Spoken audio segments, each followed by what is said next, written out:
Sistem indera adalah bagian dari sistem saraf yang berfungsi untuk proses informasi indera. Adapun indera yang akan kita bahas kali ini adalah mata, telinga, hidung, kulit, dan lidah. Indera penglihat. Ketika ada benda kecil yang tiba-tiba menempel masuk ke bola mata, apa yang akan terjadi? Sebelum mengucek mata, mungkin kamu akan otomatis mengeluarkan air mata.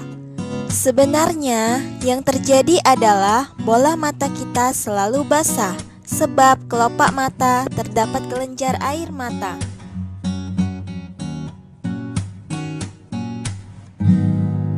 Bagian-bagian mata. Mata terdiri dari 3 lapisan, diantaranya adalah sklera, koroid, dan retina. Sklera atau selaput bening berfungsi untuk melindungi bola mata dari kerusakan. Bagian depan sklera akan menjadi kornea yang berfungsi untuk menerima rangsangan cahaya pertama. Lapisan kedua adalah badan koroid yang berfungsi sebagai penyedia makanan bagi bagian mata yang lain. Bagian depan koroid akan menjadi iris. Sedangkan lapisan terakhir itu adalah retina yang berfungsi untuk menangkap bayangan dan di dalamnya terdapat sel kerucut dan sel batang sebagai reseptor penglihatan.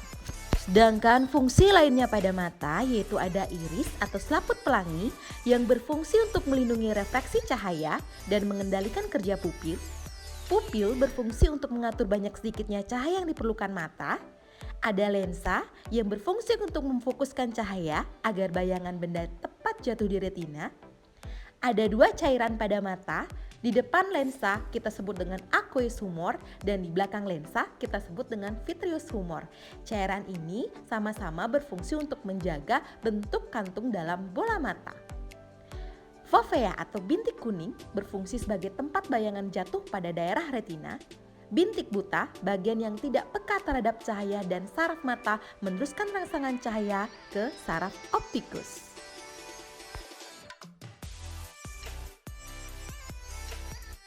Ketika cahaya yang dipantulkan oleh suatu benda diterima oleh mata melalui kornea, aqueous humor, lensa, dan vitreous humor, kemudian diterima oleh retina. Rangsangan cahaya diterima oleh sel-sel reseptor, kemudian diteruskan ke sel saraf optik dalam bentuk impuls, kemudian rangsangan dikirim ke otak untuk diterjemahkan, sehingga mata dapat melihat. Ketika mata melihat suatu benda, retina akan membentuk bayangan terbalik dengan ukuran lebih kecil daripada benda yang sebenarnya. Impuls saraf dan retina dikirim melalui syaraf optik ke pusat syaraf penglihatan di otak, kemudian otak mengubahnya dalam ukuran yang sebenarnya dan tidak terbalik.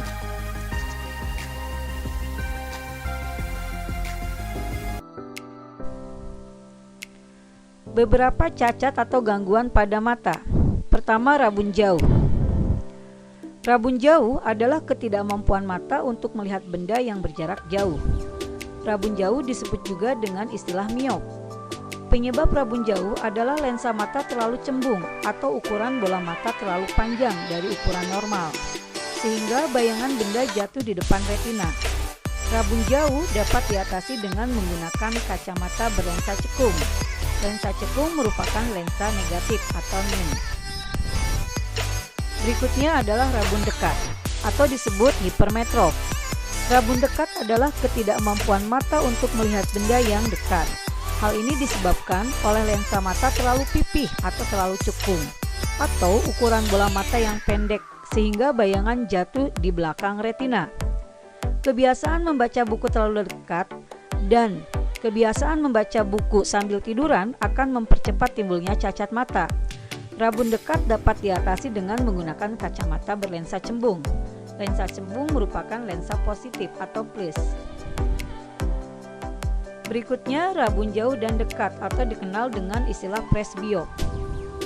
Rabun jauh dan dekat disebut juga presbiop atau rabun tua. Mengapa presbiop dikatakan sebagai rabun tua? Karena kelainan mata ini biasanya diderita oleh orang yang sudah tua atau kira-kira berumur di atas 45 tahun. Penderita presbiop tidak mampu melihat benda yang terlalu jauh dan terlalu dekat, atau dikatakan daya akomodasi mata berkurang. Supaya penderita presbiop dapat melihat dengan jelas, maka dibutuhkan kacamata yang rangkap, yaitu kacamata embung dan cekung.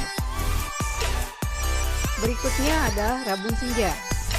Rabun senja atau rabun ayam adalah ketidakmampuan mata untuk melihat benda yang berada di tempat remang-remang dan di malam hari. Gangguan ini disebabkan oleh kekurangan vitamin A, sehingga sel batang tidak berfungsi karena protein rodopsin tidak terbentuk. Orang yang menderita rabun senja harus banyak mengkonsumsi makanan yang banyak mengandung vitamin A. Berikutnya adalah buta warna. Ketidakmampuan mata untuk membedakan warna. Penyakit ini bersifat menurun. Buta warna ada dua macam, yaitu buta warna total dan buta warna separuh atau parsial. Buta warna total hanya mampu melihat warna hitam putih saja, sedangkan buta warna separuh atau parsial tidak bisa melihat warna tertentu, yaitu merah, biru, dan hijau. Berikutnya adalah katarak. Katarak atau bular mata merupakan gangguan penglihatan. Penyebab katarak adalah lensa mata keruh, sehingga menghalangi masuknya cahaya pada retina. Penderita ini umumnya berumur di atas 55 tahun. Kelainan mata ini dapat diatasi dengan operasi. Berikutnya adalah astigmat atau silinder. Astigmat atau mata silindris adalah gangguan mata yang disebabkan oleh ukuran lensa mata atau kornea tidak rata. Penderita gangguan ini tidak mampu melihat garis vertikal dan horizontal. Gangguan mata ini dapat diatasi dengan menggunakan kacamata berlensa silinder.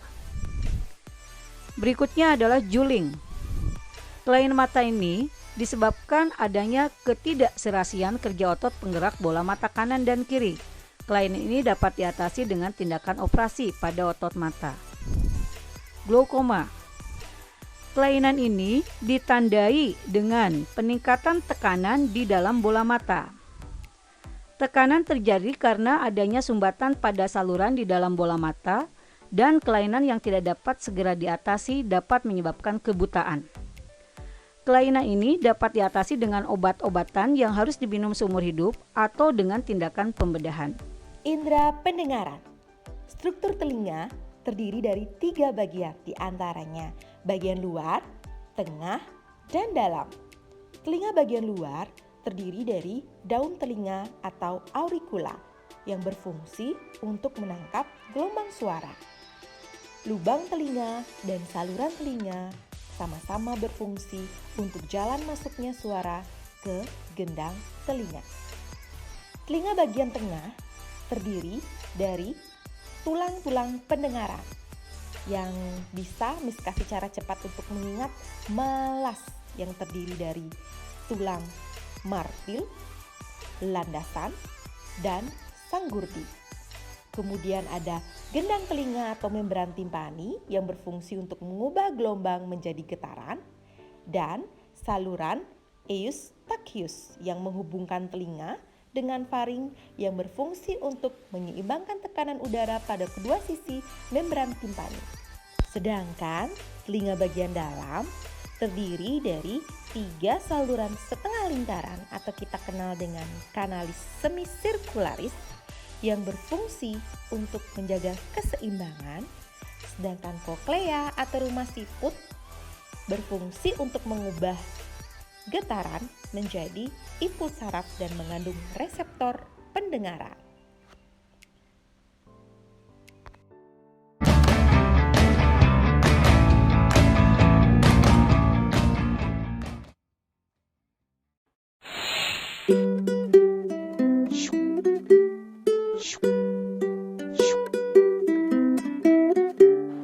Ketika sebuah lagu diputar, gelombang bunyi masuk pertama kali ke indera pendengar melalui daun telinga.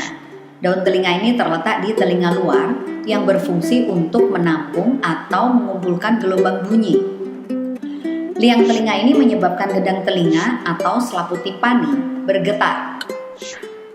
Gelombang bunyi kemudian disalurkan oleh liang telinga ke selaput gendang telinga. Di liang telinga terdapat rambut-rambut dan kelenjar yang mengeluarkan getah seperti jeli dan berwarna kecoklatan.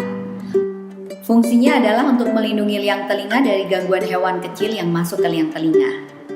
Getaran pada membran timpani kemudian dilanjutkan ke telinga tengah dan dirambatkan menuju ke telinga dalam.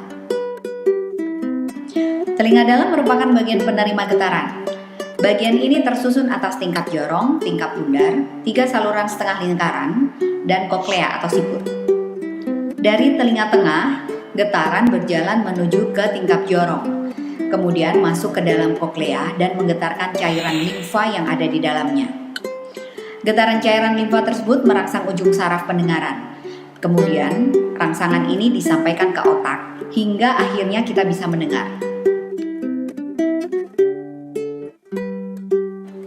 Jadi proses terdengarnya sebuah bunyi pada telinga adalah seperti ini. Bunyi masuk ke daun telinga, melalui liang telinga, martil, landasan, sanggurdi, kemudian menuju ke tingkap jorong. Hal inilah yang kemudian menyebabkan cairan limfa di rumah siput bergetar. Karena bergetar, maka ujung saraf terangsang dan urat saraf pendengaran menyampaikan ke otak besar yang kemudian diolah sehingga kita bisa mengenali bunyi. Dunia kita penuh dengan bunyi yang tidak terbatas. Tetapi sebenarnya bagaimana kita menerima bunyi? Dunia kita penuh dengan bunyi yang tidak terbatas. Tetapi sebenarnya bagaimana kita menerima bunyi tersebut? Bunyi diterima oleh telinga luar yang terdiri dari daun telinga dan saluran luar pendengaran. Bunyi masuk melalui lubang telinga ke telinga tengah. Bunyi diterima oleh gendang telinga, sebuah membran yang fleksibel yang mulai bergetar ketika gelombang suara menghantamnya. Gelombang suara disalurkan oleh gerakan gendang telinga ke telinga tengah.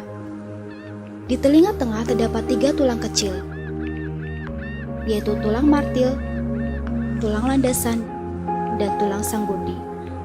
Secara bersama mereka disebut sebagai rantai musik. Mereka membentuk jembatan antara gendang telinga dengan pintu masuk telinga dalam. Interaksi di antaranya meningkat dan semakin memperkuat getaran suara sebelum getaran-getaran ini disampaikan secara seutuhnya ke telinga dalam melalui jendela oval. Di telinga dalam terdapat koklea yang berbentuk seperti rumah siput. Di dalamnya terdapat beberapa bagian membran yang berisi cairan. Ketika gelombang suara menggetarkan jendela oval, cairan mulai bergerak dan kemudian menggerakkan sel-sel rambut yang halus. Sel-sel rambut ini kemudian mengubah getaran-getaran menjadi impuls elektrik yang dikirim oleh saraf auditori dan menuju ke otak. Apa yang kita sebut dengan bunyi sebenarnya hanyalah gelombang suara yang ditransmisikan melalui udara. Indra pengecap adalah lidah. Disebut juga kemoreseptor karena peka dan mampu menerima rangsangan berupa zat kimia, yaitu zat-zat kimia yang berupa larutan. Yang dimaksud dengan reseptor adalah kuncup-kuncup pengecap pada permukaan lidah. Dalam hal ini, indera penciuman ikut berperan dalam persepsi pengecapan. Sebagai indera pengecap, lidah memiliki beberapa bagian, yaitu bagian pangkal untuk rasa pahit, bagian kanan dan kiri untuk rasa asam dan asin, dan bagian ujung lidah untuk rasa manis. Contohnya, ketika pada saat kita mencicipi makanan. Lalu, bagaimana dengan rasa pedas? Sebenarnya, rasa pedas itu bukan rasa yang dapat dirasakan oleh lidah.